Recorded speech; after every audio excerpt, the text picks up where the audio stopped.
Hello student, आज हम class 8th की हिंदी का 10th चैप्टर पढ़ेंगे। 10th चैप्टर में है आपके अमीर खुसरो। तो देखिए इस कहानी में अमीर खुसरो जी का परिचय दिया गया है। तो देखिए इनके गुरु कौन थे? हजरत निजामुद्दीन औलिया। तो देखिए इनके गुरु ने कहा कि अगर मेरे से परमात्मा पूछेंगे कि तुम मेरे लिए क्या लाए हो तो मैं खुसरो को पेश कर दूंगा। ये खुसरो से बहुत प्रेम करते थे। उन्होंने कहा कि अगर कब्र में 2 लोगों को दफन किया जाता है तो मेरे साथ मेरे शिष्य को दफन किया जाए। मेरे साथ मेरे शिष्य को दफन किया जाए। गुरु कृपा के पात्र थे अमीर खुसरो। अमीर खुसरो का परिवार तुर्की से आकर भारत में बस गया था। इनका जन्म 1253 में दिल्ली के पास पटियाला ग्राम में हुआ था। इनके बचपन का नाम क्या था?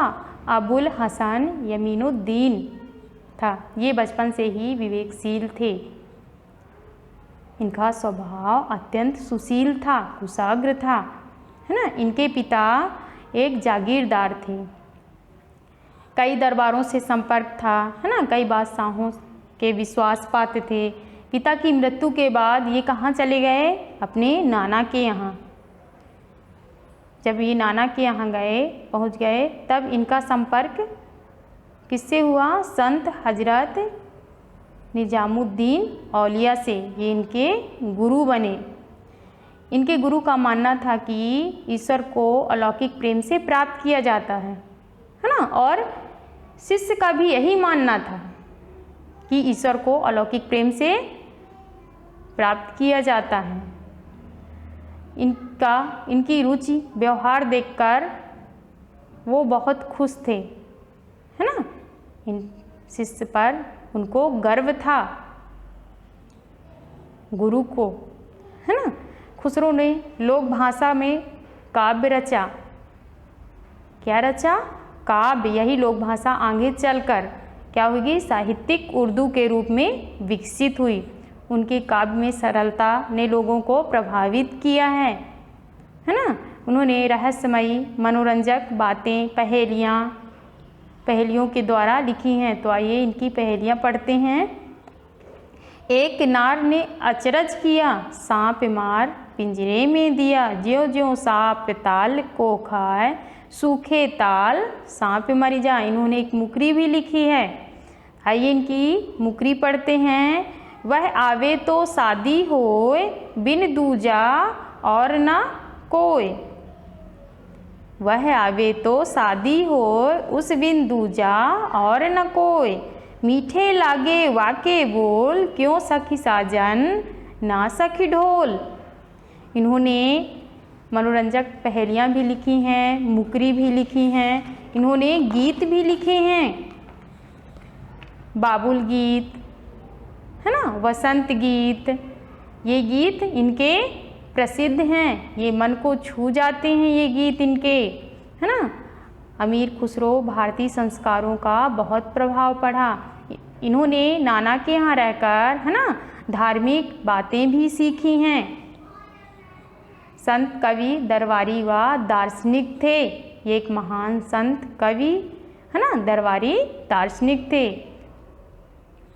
खुसरो ने अपनी रचनाओं में भारत की जलवायु और पशु पक्षियों को धर्म भाषाओं की महत्वपूर्ण जानकारियाँ भी दी हैं, है ना। अपने काम में उन्होंने भारत की खूब प्रशंसा की है।